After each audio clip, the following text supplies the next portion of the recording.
Welcome back to the channel, everybody. My name is Z James, and this is Z32 Workshop. And this behind me is kind of one of an empty garage. This video is going to be doing a helmet comparison. I have got somewhat of a, I won't say a bad neck. Just quick background, sorry. I autocross race, occasional drag race, very sparingly, like once, twice a year at best. I do enjoy it, I just don't ever get around to it. I enjoy autocross a lot better. That being said, I have like slightly bulging discs in my neck, so I wanted a lightweight helmet. So this comparison is going to be doing Racequip helmets, the Pro20, a composite versus a carbon fiber one. Hopefully it should be a short video for you guys. I'm hoping to be under 5 minutes. So, or ballpark. So here's the deal.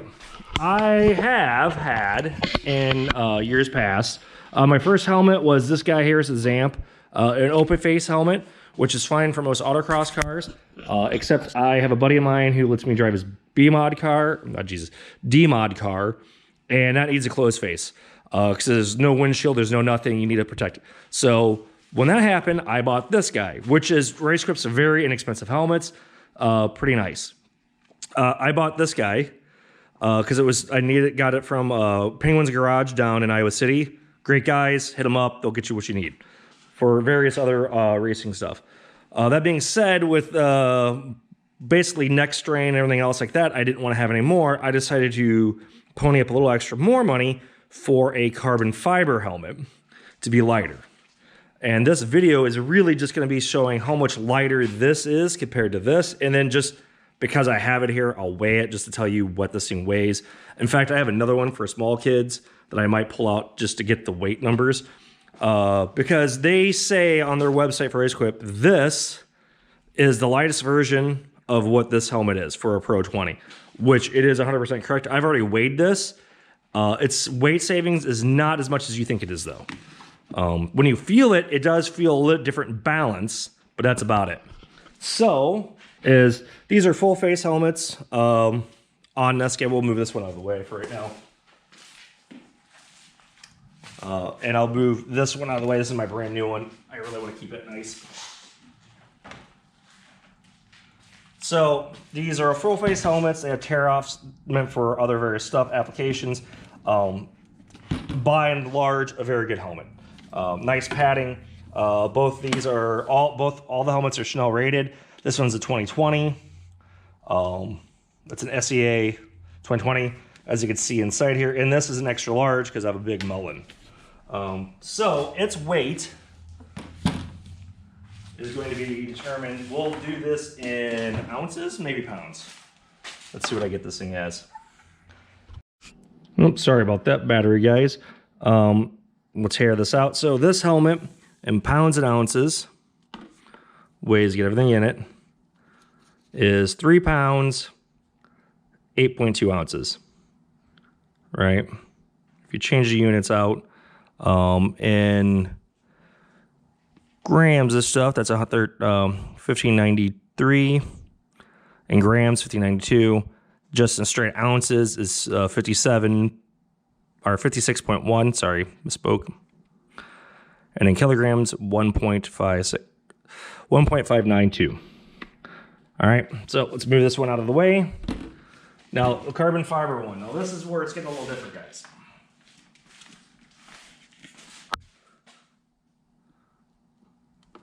Put it on the scale, make sure everything's in. We're only saving, this is 3.73. So on screen, I'll show you where it's at, what the math kind of looks like for that. Unit-wise, let's move that back a little bit. Let's see, 1572, these, and then 55.4. And then kilograms, 1.571.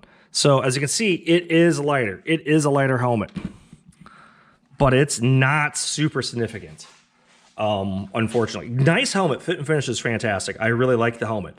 And it is the lighter version of the helmet. It is not super significant. It's not like the Bell Racing or anything like that where you can save a quarter pound or more. Bell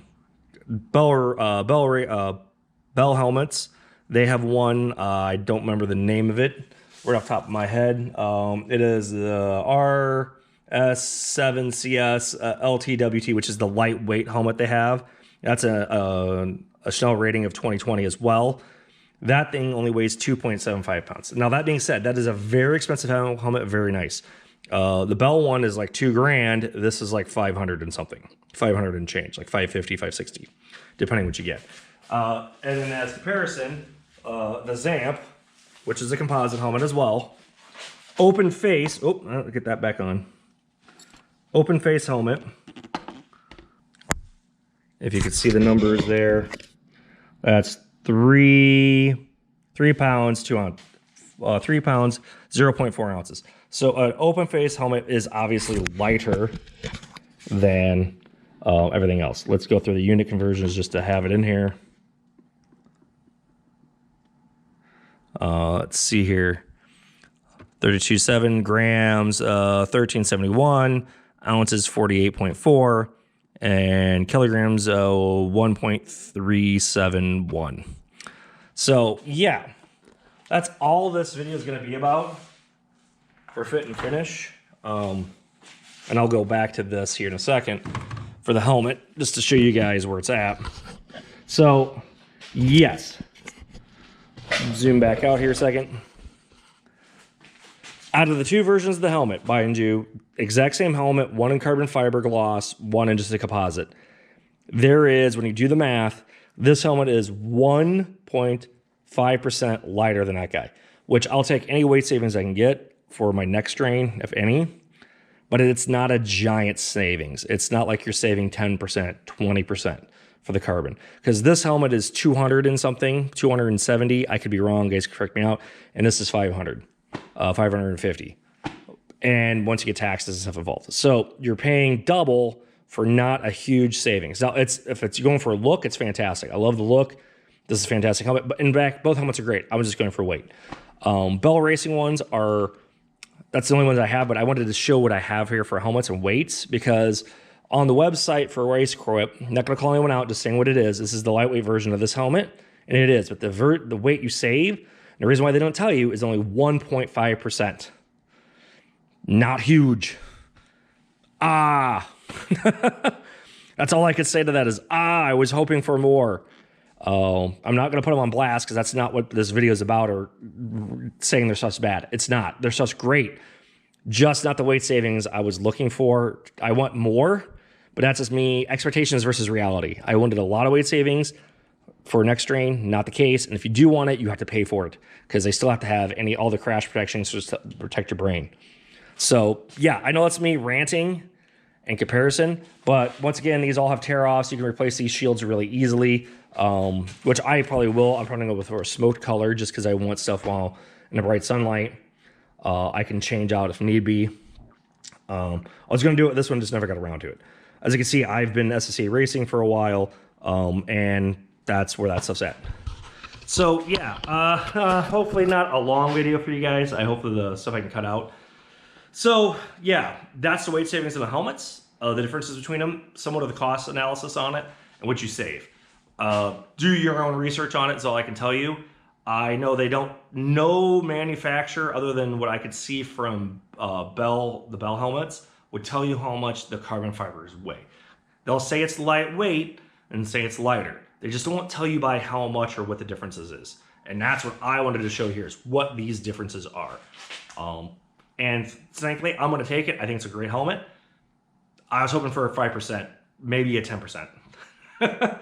But to save it, because if I would have gone to a Bell, the what I talked about earlier, the lightweight carbon fiber helmet, I could have saved 20% of the weight, because they have like, it's 2.75 or something like that pounds, which is huge, but that's a $2,000 helmet. And I know safety gear is something you don't want to cheap out on, but if you can get the same Chanel rating, it just happens to be less. For guys who are probably doing endurance racing, where they're in a car for their seat time's a lot longer than autocross. Autocross seat times, you're looking sub 60 second most of the time. At Nationals event, you might be hanging around 70, 80 seconds, depending on course length. That's usually about a mile, depending on what type of stock class car you're driving. So Okay, I know I'm ranting and rambling here, so hopefully people like this stuff or understand what I'm getting at. I just wanted to show a comparison because a lot of people, they don't say enough. I'm not saying they're not transparent in their information, you just can't find it. So this is me finding it. Here's this helmet, what this one weighs. Here's this helmet weighs. And for just comparison, there's my extra large Zamp helmet I bought when I first did any autocross racing. So yeah, that's all I got, guys. If you have any comments, questions about the helmets or any other stuff I do on my channel, please hit me up. Other than that, please like and subscribe. I'll see you in the next video. Bye.